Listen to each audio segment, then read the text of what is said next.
This is Josh here from Inside Wrestling Truth, and my guest today is Christian Skyfire.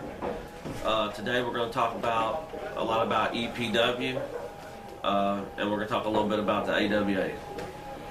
Thank you for having me, man. No problem. How you doing today? Oh, I'm doing great, actually. My brake lines went out and I almost died on the way here, but, you know, I'm great. I'm glad you made it to do this interview. Yeah, I was excited. As much as excited as I am to beat somebody up today.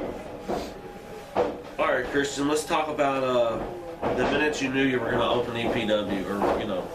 Well, it was really funny because, like, the minute we were going to open EPW, Danny Walker was closing down at CW, and me and Cage were sitting at his house, and we were drinking some bourbon and Coke, and I was like, dude, we should open up a wrestling promotion. I was like, but not one of these bullshit promotions like all these other people ran. I was like, let's open something real.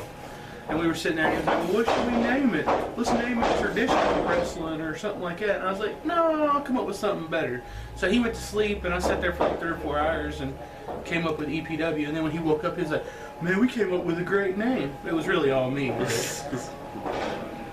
Who were some of the guys on the first show y'all had? Do you remember? The first show we had, Michael Elgin was on the first show, actually, as a mystery person. We didn't even promote him, we just brought him in. Freight Train, Okay. Kyle Maverick, Austin Bradley, Larry D from down in Georgia, down in Central Kentucky.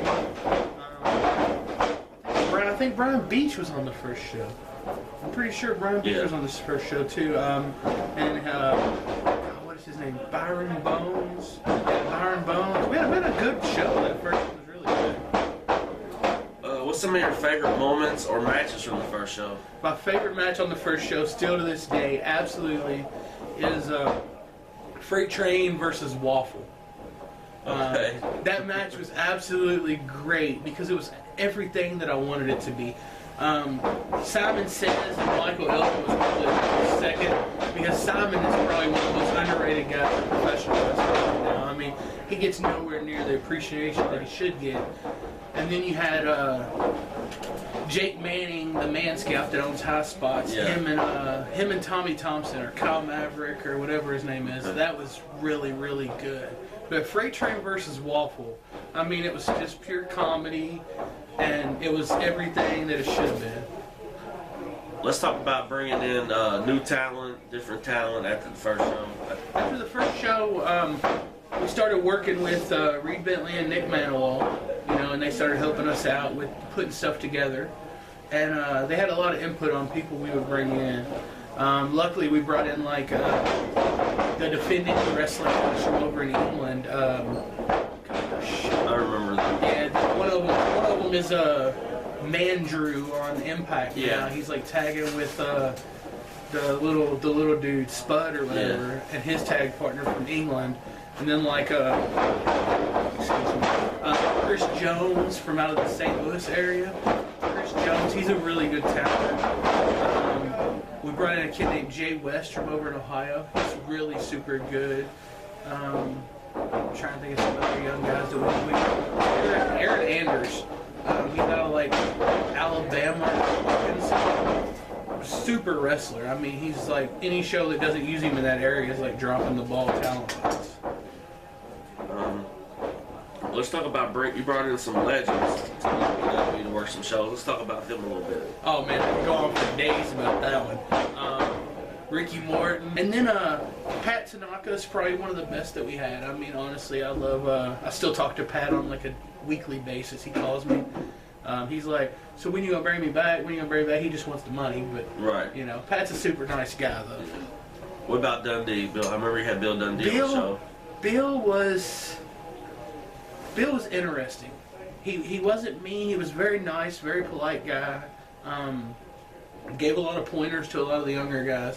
Helped them out. Him and he was in a tag. It was him and Justin Storm against Eddie Young and somebody else. Somebody in Joe's brother. It might have been Joe Pittman. I'm not sure.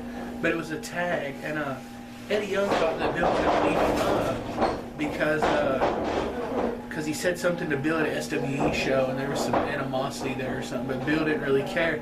But then Justin Storm asked him right before the match, because Bill and me and Honky's Honk have a lot of problems. And Justin Storm goes up to him and goes, "Man, I think I'm going to do this shake, rattle, and roll move. What do you think?" And Bill's like, "If you do that, I'll kill you." It was just absolutely, like, Bill was really fun to be around, too. I have nothing bad to say.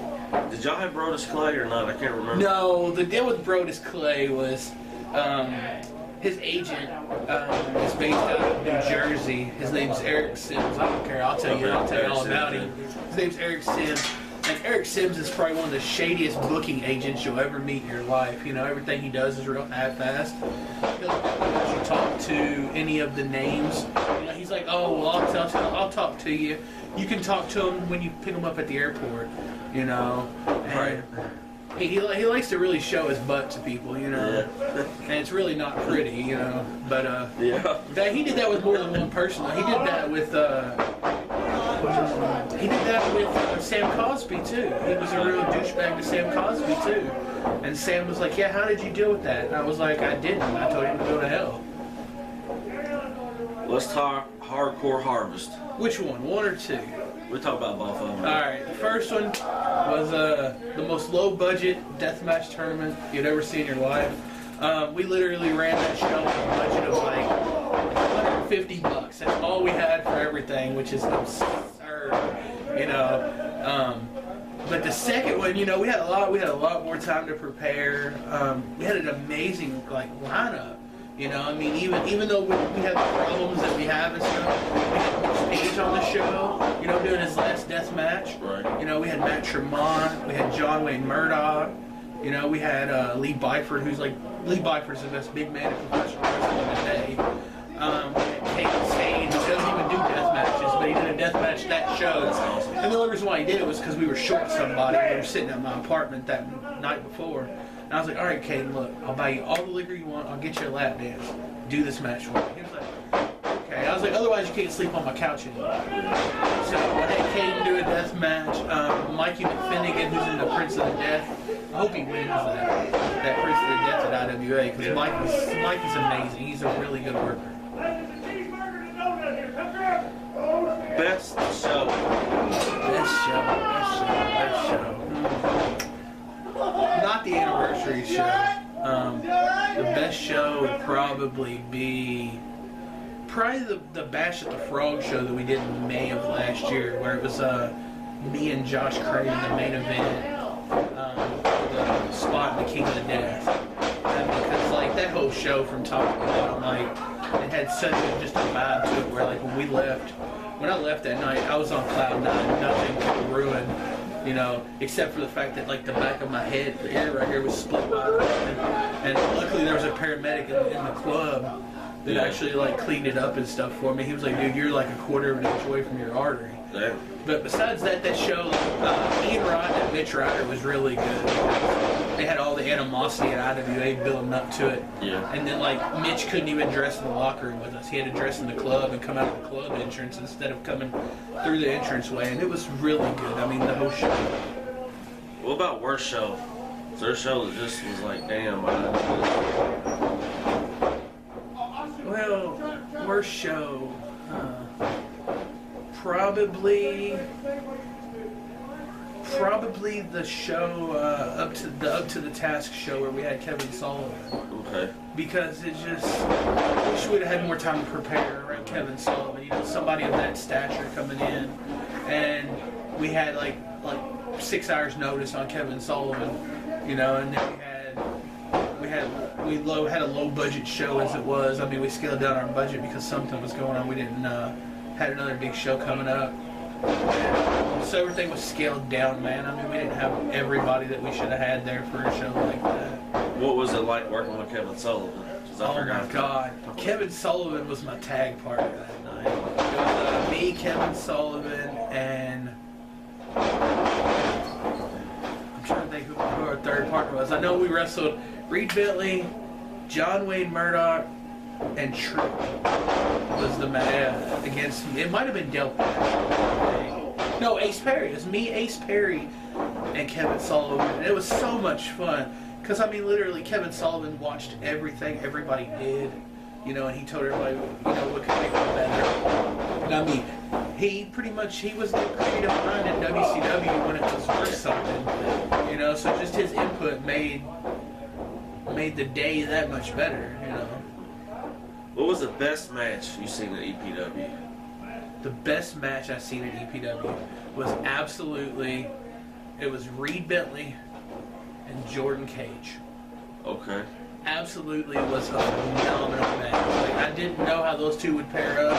And I mean, Jordan Cage is probably pound for pound at his size the best wrestler in the Indies. I mean, he's great, and Reed's good. Yeah. You know, and those two worked really well together, and the match was just so like good. Like, I still watch it from time to time. Let's talk biggest crowd.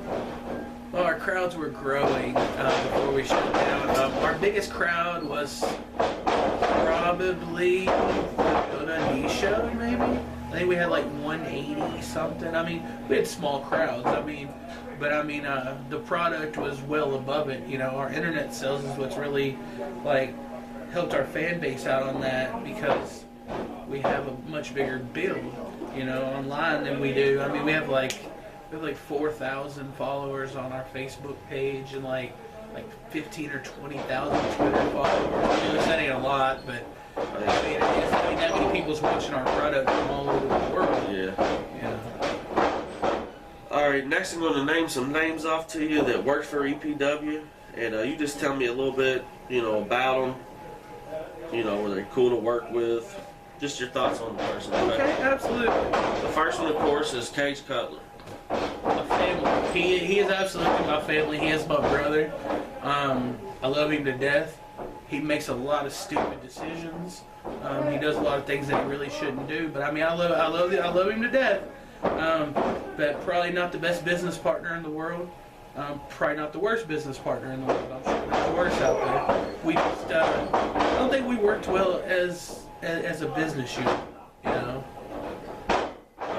Nick Manoa. Nick Manoa. Nick Manoa, a very brilliant, creative mind when it comes to the intelligence of professional wrestling.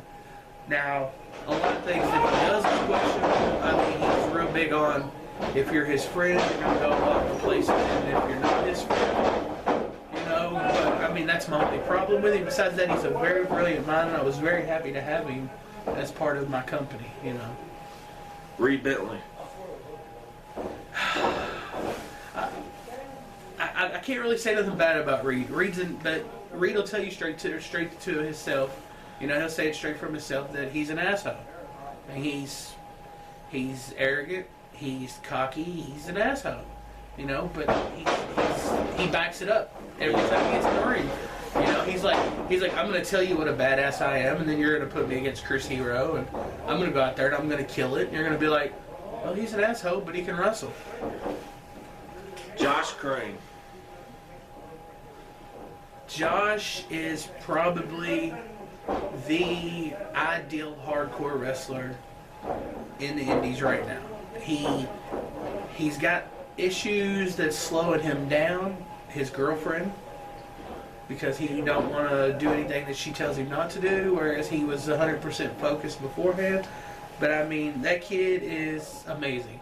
If you have a deathmatch tournament or a deathmatch show and you don't use Josh, then something's wrong, because he'll go out there and kill himself for you. You know, I mean, I have nothing at all bad to say about him. Joe Pittman. Joe Pittman absolutely lived up to every aspect of everything he ever said. Everybody thinks that, this is the thing about Joe Pittman, is everybody thinks whenever they saw him at the shows and he would cut these promos about, I'm a TV star, you know, I'm a big time wrestler, I'm this and I'm that. It was all true. And he was a TV star. He's been on like 13 episodes of Parks and Recreation. Okay. I mean, so he's done TV shows. I mean, he's on the cover. If you get on Amazon.com and look up the board game, it's Armchair Quarterback. He's actually on the cover of the daggone board game. I mean, his picture is on the cover of this board game like this. all happy and stuff, you know. But he's on a board game. I mean, he's a superstar. Ian Rotten. Brilliant mind.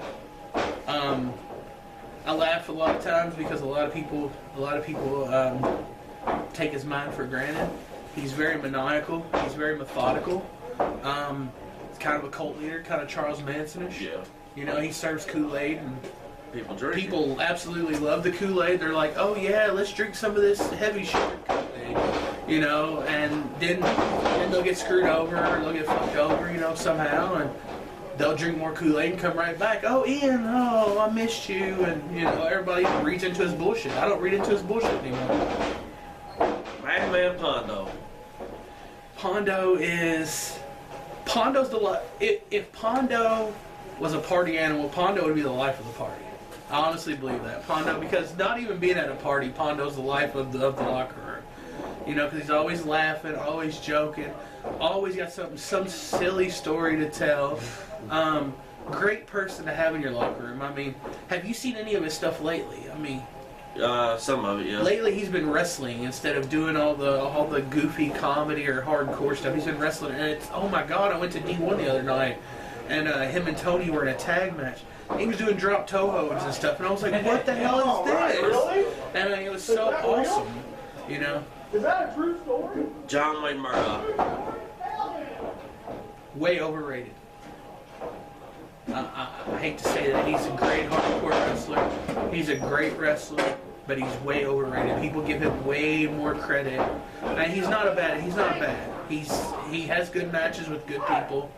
I haven't seen him really have a bad match, but everybody's like, oh my god, you gotta have John Wayne Murdoch. Oh my god, you gotta have John Wayne Murdoch. I mean, he's one of the better people to come from Tennessee. What was the high point of EPW? The day we took a break from running shows because my pocket didn't hurt anymore. I mean, that was the high point, to be honest with you. Some of the shows we left on good moments, but I've got to save up some money since we quit running shows, so that's probably the high point.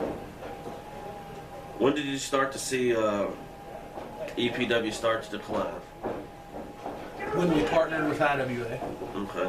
Because it seemed like we were getting pushed out the door, and everybody that was involved, the company was all about pushing us out the door to move IWA and other aspects of other stuff in there, you know. And so I started seeing it then, and I started to care less and less, you know. Would you say that was the death of EPW? It was absolutely not the death of No? EPW. Okay. It was just time to take a hiatus and regroup and put bigger things together for the rebirth of EPW, which is coming up really soon. Okay, that's cool. Shit, that's good to hear. What was your favorite match in EPW that you were in? Either me and Josh at the Philly or the Bash at the Frog show, the No Rope Barbed Wire with me and Josh, or probably me and Trip Cassidy in the first Toy Box Death match. Okay. What were some of your regrets for working for EPW? Do you have any or no? I really don't have any regrets, man. I took a stab at promoting shows out of the clear blue. Didn't really have a lot of time to study. Didn't have a lot of time to prepare. Didn't have a lot of time to ask questions. You know, and we built a product that sold DVDs all over the world.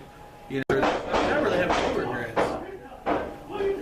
Now EPW, didn't they go they went on to other cities or something one time? We went to Albion, Illinois. It was kind of some people say it was a shot, you know, like it was a shot in the face of Sam Cosby at SNPW, but it absolutely wasn't. Truth be told was I don't sugarcoat stuff, man. Yeah. Truth be told was I had a money rat that gave me a lot of money, and she wanted me to wrestle in her town, and I wasn't wrestling for Sam, and I was like, okay, well, you get this building rent, you pay the ring rental, and I'll pay my guys when they come in, and you back in sessions, and I'll take the money from that and pay my guys when they come in, you know, and she agreed to do all that, so we ran a show in Albion, Illinois. You know? So what's your thoughts on Sam? You got heat with him? Or? Oh, actually, Me and Sam just talked the other day. We got some stuff coming up. It's going to be pretty daggone interesting. It might cause a lot of drama amongst a bunch of people, but I could really care less. So how exactly did EPW get in business with IWA? I don't even really know. All I know is one day I'm sitting there and IWA starts running again, and Ian tells us we can flyer his shows. And so we go flyer his shows. He's like, "Oh, I'm just looking out for you guys because I watched you kids grow up. You know what? You watched me from the time I was on the trampoline wrestling in the backyard until, you know, like last year." And he has watched me grow up. And he was like, I'll help y'all out. We were like, okay, cool. And then all of a sudden, out of nowhere, we were magically partners with this company. Yeah. You know, and we didn't reap any benefits from being partners with this company, but we were partners with this company. So Brian Beach was the first EPW champion, right? Absolutely. What was that like? Because I've met Brian Beach a few times. He's pretty intense. He's one of my favorite people. Brian Beach and me go ways back. Okay. We had a lot of moments over a couple of years ago. He stayed at my house for a couple months whenever he was wrestling locally in town. When I was living down in Midway, he'd crash at my apartment. We kind of grew, kind of bonded a little bit. And when we started our show, I was like, I want Brian Beach as our champion because he's a badass. And if somebody tries to disrespect our champ, he'll just kill him. Right. You know? So I was like, ooh, Brian Beach, there's our champ. And Cage was like, well, I'm like, no, Brian Beach is our champ. He's like, oh, okay, cool. So Brian Beach is our champ. I kind of kept it on him for 10 years if I could. What was it like having Cage Cutler as a partner? Did y'all have to like beat each other's ass time to time? How did this happen? There was some altercations a few times. It really didn't go to blows, but there's really some altercations when it came to money. Because the money always seemed to be misappropriated in different ways, whether he said it was me, or I said it was him, or I said it was his girlfriend, or he said it was my girlfriend. There was always something messed up with the money, man, you know? I mean, Cage is one of the best friends you can have, but, like, me and him just didn't click as a business partner. Him and somebody else may have clicked as a business partner. You know, I don't have really nothing bad to say about him. I mean, I was just over at his house the other day looking at his new dog because he got a brand new English Bulldog. Yeah, I seen it on Facebook. I went over there to look at his English Bulldog because they're so cute, you know, and I was like, we talked, and I have no animosity towards him. I think he's a good dude. Yeah. He's coming to my WrestleMania party still, so. What did you learn the most about running EPW? The wrestling business is very political, drama-filled, and expensive. There is no money to be made in promoting. You might break even, but unless you go to a bigger caliber like ROH or TNA or WWE or something like that, you're never going to make money. What's your thoughts on Mitch Page and the bloodiest match from EPW? My thoughts about Mitch Page. I have respect for Mitch Page. I have nothing bad to say about Mitch Page. Mitch Page doesn't like me because he said I was a mockery to the deathmatch wrestling business because I didn't bleed the way I should have bled. You know, he said I should have bled a lot more at King of the Death matches. Well, truth be told, if you think psychology-wise, I did a barefoot match. Why should I be a bloody mess from my head if the whole idea of the match is my feet? You know? Yeah. But, I mean, I don't know nothing about psychology. That's what a lot of people say. But, I mean, that's my whole thought on it. But I don't know. I mean, to each their own. Mitch is good at what he does.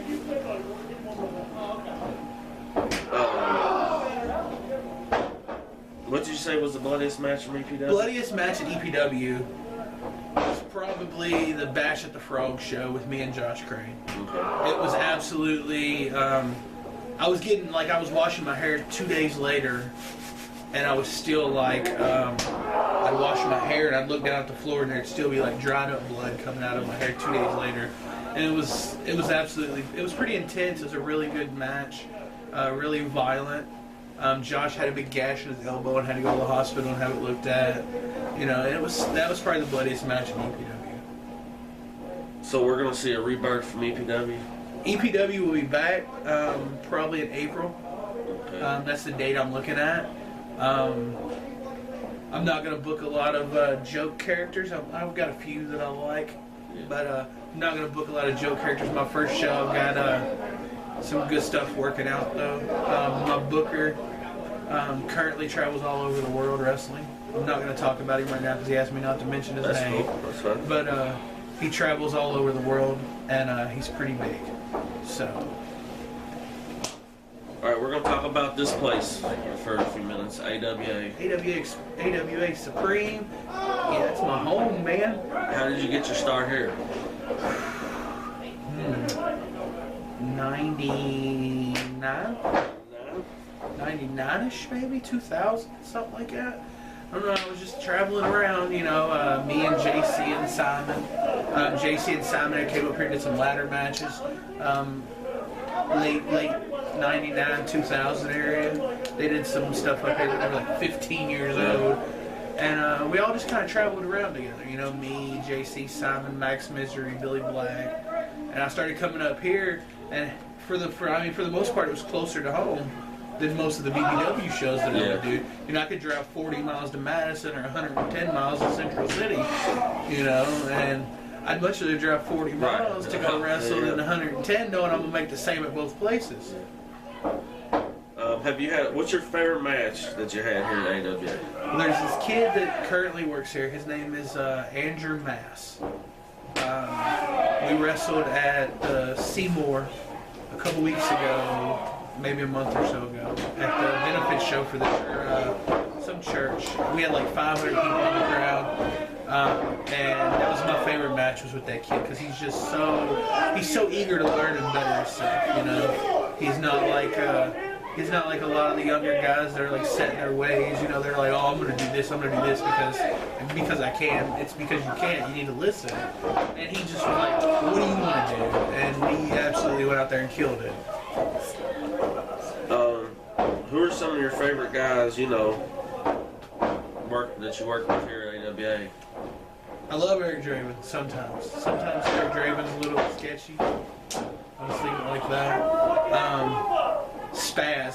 Spaz is my favorite guy in this company. I absolutely love Spaz. Spaz is family to me now. I call him on a daily basis. I just call him to say, hey, did you wake up all right this morning? I just want to make sure you're awake, dude. I just want to make sure you're here. He's one of those kind of people. That PD Young trainee, the young kid that works here now, he used to ref at IWA, Pat the ref or whatever. Yeah, okay. Yeah, he's fun to be around. I broke him into doing a little hardcore. We did Legos and stuff last month, and this month we're doing barefoot Legos and some other stuff on the 13th. So he's growing on me a little bit, but. And Texas Outlaw, I really like Texas Outlaw. He started throwing drop kicks, which is freaking awesome for his size. You know, he's 300 pounds throwing drop kicks and hitting in the chest with him. So, and he's a lot better than what people put him out there to be. What about you and Matatreya? Did y'all bury the hatchet? Because I know last time I did y'all had a little. I love Matatreya. Okay. Me, Matatreya, and Sebastian, or Van Ortigan as he's going by now on the indie on wrestling. We our hatchet was stupid. Okay. You know, and like I messaged Sebastian one day out of the clear blue, and I was like, dude, why are we doing what we're doing? And he was like, I don't know. I was like, all right, well, I'll be over your house in a little while. And I went over and we drank and laughed and joked, and Trey came walking in the front door, and Trey opens up the front door and sees me sitting on the couch, and he goes, what in the hell is going on? Slams the door, stands outside for a second, and then he walks right in and gives me a hug like nothing ever happened. And that's cool deal. That's how family's supposed to be. Yeah, it is. You know. What's the best thing about working here at the AWA Supreme? I have fun. This is probably the funnest company you can work for.